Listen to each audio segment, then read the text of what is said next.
Hello. Here is a very good litmus test, I must point out.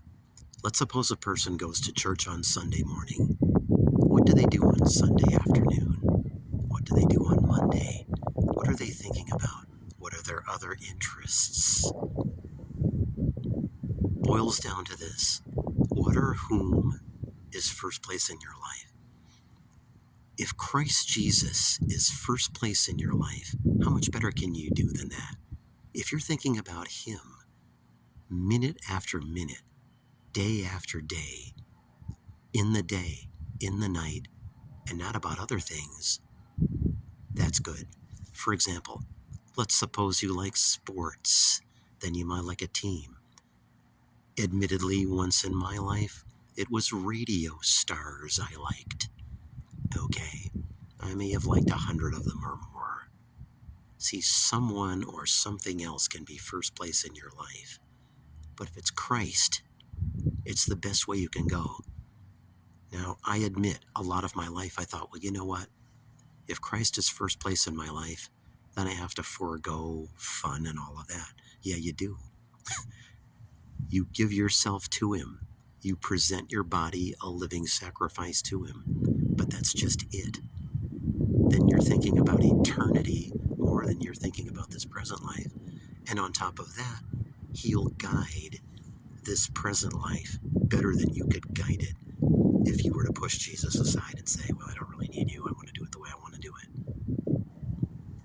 So in summary, who are you thinking about day and night? What or whom is first place in your life? Jesus Christ of Nazareth wants to be first place in your life. He asks that we love Him with all our heart, all of our mind, and all of our soul and our being. At first, it may not be easy if you're attached to things of the world, and I once was a long time ago, but now, these days, all I think about is Him. I read my Bible all 7 days of the week. And I'm not trying to say I'm perfect. I mean, nobody is. But you strive for perfection. And secondly, I allow none of the world in, as little as I can. So I don't see how someone could go to church and then go right back out and think like the world and act like the world and get involved in the enemy's stuff, which is everywhere. His Bible, just like it is written, I meditate on in my heart, hide it in my heart, that I might not sin, and that I can think about Him.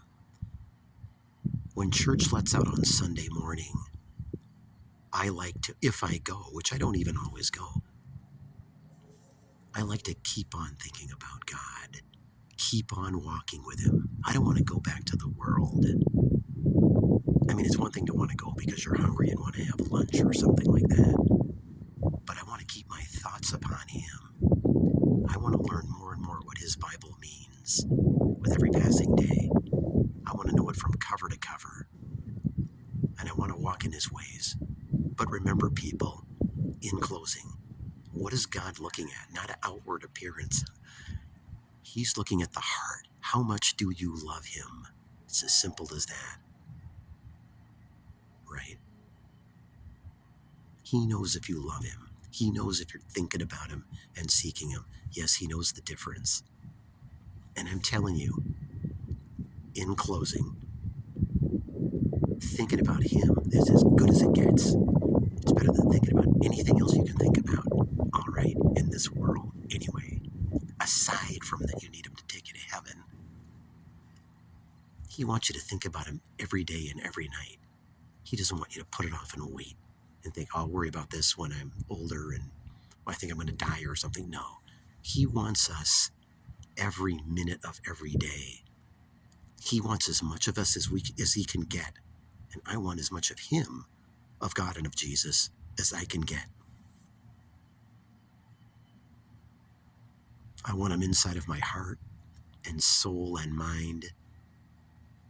And I want Jesus Christ in the inside of the core of my very being. Yeah. That's what it's all about. Where is your heart? Who is first place in your life? It should be Him.